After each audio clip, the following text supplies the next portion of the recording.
Friends, welcome to my channel. मैं कुछ दिनों से नोटिस कर रही हूँ कि आप लोग मेरे वीडियोस देख तो लेते हैं लेकिन सब्सक्राइब करना भूल जाते हैं। अब जल्दी जल्दी जाओ और मेरे चैनल को जल्दी जल्दी सब्सक्राइब करो और शेयर करना भी मत भूलना। नमस्कार छात्रों। तो छात्रों, आज हम करेंगे कक्षा 9वीं कशितिज भाग 1 पार्ट 9 कबीर की साखियाँ और शब्द के very short question and answer for ये बहुत ही इम्पोर्टेंट है आपके एग्ज़ाम के लिए डियर स्टूडेंट्स। छात्रों, मैंने अपने पिछले वीडियो में 9 MCQ नहीं वेरी शॉर्ट आंसर क्वेश्चन मैंने डाले हैं। अगर जिन्होंने पिछला वीडियो नहीं देखा है अभी तक वह भी देख लेना। आज हम पढ़ेंगे 10वां प्रश्न। 10वें प्रश्न ये है आपकी स्क्रीन पर। कबीर दास जी के अनुसार व्यक्ति का हृदय कब निर्मल होता है?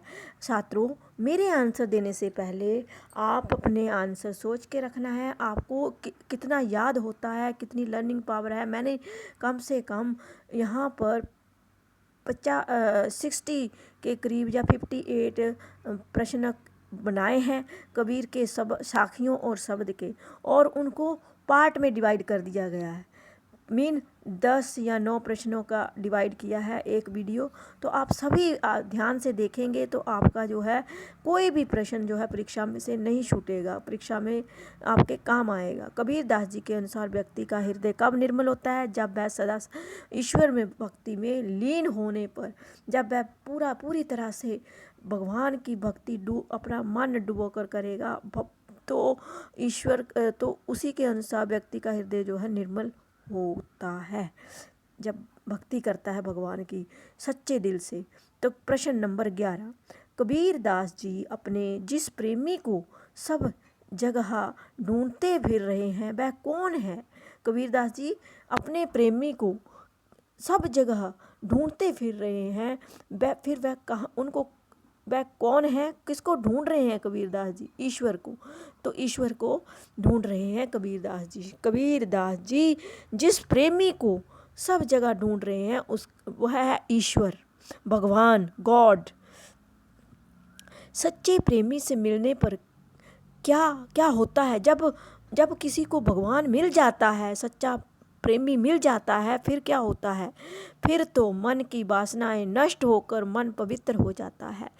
जो भी हमारे अंदर मन के अंदर एक दूसरे के प्रति बैर भाव, पहले भी बताया मैंने कि जलसी, द्वेष, घृणा, जो भी हमारे विकार है, लोभ, क्रोध, मोह, माया, सब खत्म हो जाता है। जब हमें ईश्वर का ज्ञान हो जाता है तो हमारी सारे मन रूप में वासनाएं जो हैं नष्ट हो जाती हैं, हमारा हृदय बिल्कुल पवित्र हो जाता है। ठीक है छात्रों, सदा सच बोलना चाहिए, इसीलिए कहा गया है प्रेमी को प्रेमी मिले सब विष अमृत होई। प्रेमी को प्रेमी मिले सब विष अमृत होई से क्या तात्पर्य है? अब इससे कबीर जी इस पंक्ति में क्या कहना चाहते हैं कि प्रेमी को प्रेमी मिले सब विष अमृत होई? जब ईश्वर का भक्त को ईश्वर मिल जाता है तब तो सब कुछ उसको अमृत के समान लगता है। भगवान की भक्ति से सारे दुखों का नाश होता है और सुखों की प्राप्ति होती है। जब व्यक्ति को ईश्वर मिल जाता है तब उसके सारे दुखों का ही नाश हो जाता है और सुखों की प्राप्ति हो जाती है। भगवान की भक्ति करने से हमारे सारे दुख, सच्चे मन से भक्ति करनी है छात्रों, सच्चे मन से। बच्चों का मन तो देखो, एक 2-3 साल के बच्चा बिल्कुल एकदम से कोई उसमें चालाकी नहीं होती, चेस्ट जो वो नहीं होता किसी के प्रति बैर भाव। तो आपको उससे सीखना है, उसी तरह अपने मन को रखना है बुढ़ापे तक, तो आप सच्चे भगवान की भक्ति कर पाओगे, आपको मिल जाएंगे और सभी सुखों की प्राप्ति भी हो जाएगी।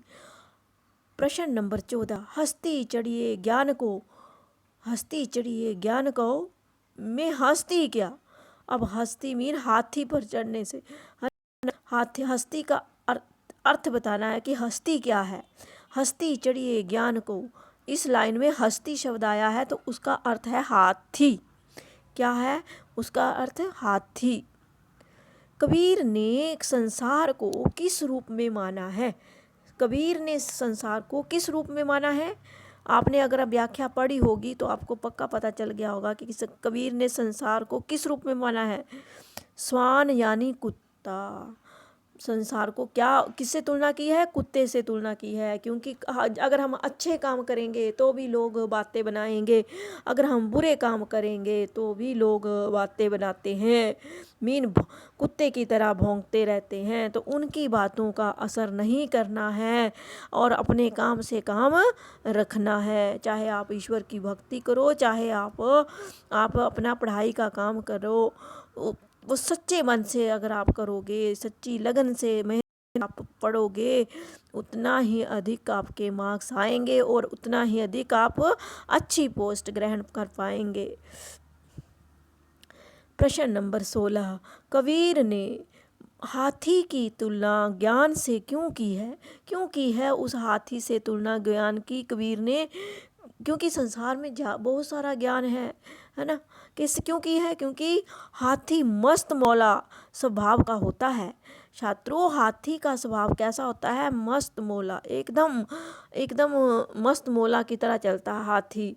कोई चिंता नहीं, कोई परवाह नहीं, बेफिक्र होके चलता, मस्त मौला। और होता भी इतना बलशाली है कि लोग सभी अपने आप रास्ते से हट जाते हैं ना। हाथी तो उसका स्वभाव भी मस्त मौला ही होता है। साधक को किस चीज़ की परवाह किए बगैर, साधना बगैर होना था, ये आई की मात्रा इधर लग गई है, गए बगैर कमीन बिना। साधक को, जो साधु है, या साधु जो ईश्वर की भक्ति करता है, साधक को किस चीज़ की परवाह किए बगैर साधना पथ पर, पथ होता है छात्रों रास्ता, भक्ति के रास्ते पर निरंतर लगातार कंटिन्यूस आगे बढ़ते रहना चाहिए।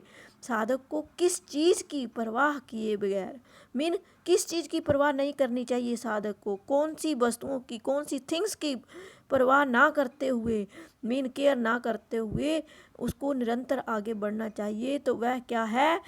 लोक निंदा, लोगों द्वारा की गई निंदा, लोगों की निंदा नहीं करनी है छात्रों। क्यों कुछ भी हो जाए, बट सच बोलना है और किसी की निंदा चुगली नहीं करनी है। तभी आप भगवान को पा सकते हो। और आप अच्छे कर्म करते चलोगे तो अच्छा विद्यार्थी बनकर अच्छा व्यक्ति भी बन जाओगे। पखा पखी का क्या अर्थ है? अब यहाँ पर पखा पखी का अर्थ बताना है। तो यहाँ पर पखा पखी का अर्थ है पक्ष विपक्ष।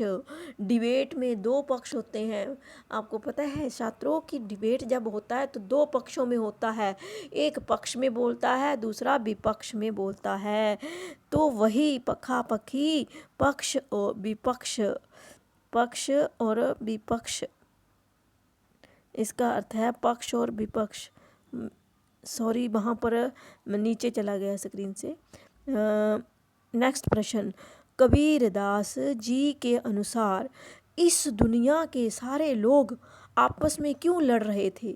कबीरदास जी के अनुसार इस दुनिया के सारे जो लोग हैं आपस में क्यों लड़ रहे थे? क्यों लड़ रहे थे? क्योंकि पक्ष और विपक्ष के चक्कर में जैसे ये पॉलिटिकल राजनीतिक पार्टियां हैं, वह एक दूसरे के बारे में, एक दूसरे के खिलाफ लोगों को भी भड़काती हैं और खिलाफ करती हैं। जीतने के लिए पक्ष और विपक्ष दो चक्कर बन जाते हैं। कुछ पार्टियां जो है अच्छा करती हैं तो दूसरी पार्टी बुरा बोलेगी, अगर दूसरा बुरा करता है तो उसको बुरा। इसी चक्कर में सारा संसार पड़ा हुआ है, पक्ष विपक्ष में। कबीर किसे सच्चा संत मानते हैं? कबीर जी ने किसे सच्चा संत माना है?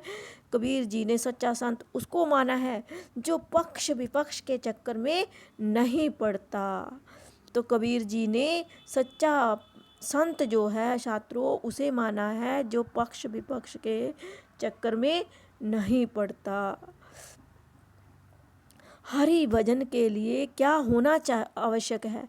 निष्पक्ष। ये आ गया, नहीं कोई पक्ष नहीं होना चाहिए। अगर आपको वो हरि भजन में आपको अगर थोड़ी सी भी लगन है छात्रों, तो निष्पक्ष रहना है और भगवान की भक्ति करनी है और सरस्वती देवी की भी पूजा करनी है, ताकि आप अच्छे पढ़ लिख कर अच्छे व्यक्ति बन जाओ। संसार की और बातों की ओर बिल्कुल भी ध्यान नहीं देना है।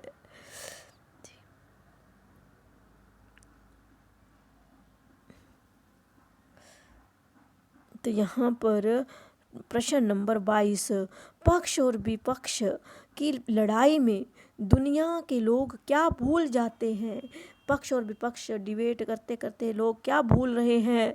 वो भगवान को भूल रहे हैं, ईश्वर को भूले जा रहे हैं कि ईश्वर है, ये सारा ही करता धरता ही ईश्वर है, वही तो कर रहा है संसार में, उसी ने तो हमें भेजा है। परंतु नॉर्मल मनुष्य जो है वह भूल बैठा है कि हाँ, बस सोचता है कि मैं ही हूँ, मैं कर रहा हूँ, मैं आ गई है। जब तक ये मैं ख़त्म नहीं होगी तो प्रभु के दर्शन भी आपको नहीं होंगे।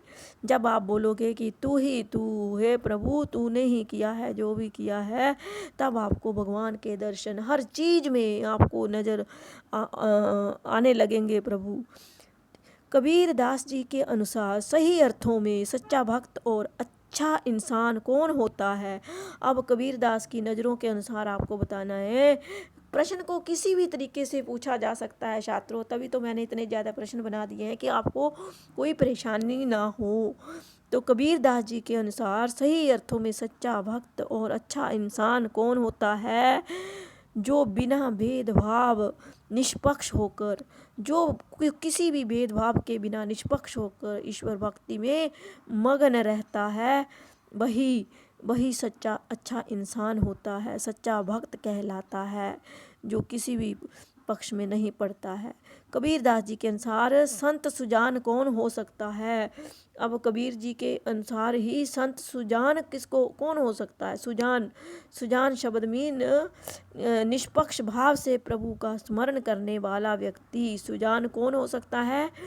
बात एक ही है, आपको सिर्फ समझने की ज़रूरत है एक ही बात है। कभी पक्ष विपक्ष में पूछ रहा है, कभी दूसरा प्रश्न में पूछ रहा है, कभी उत्तर में पूछ रहा है, बात एक ही है। बस आपको प्रश्नों में धोखा नहीं खाना है।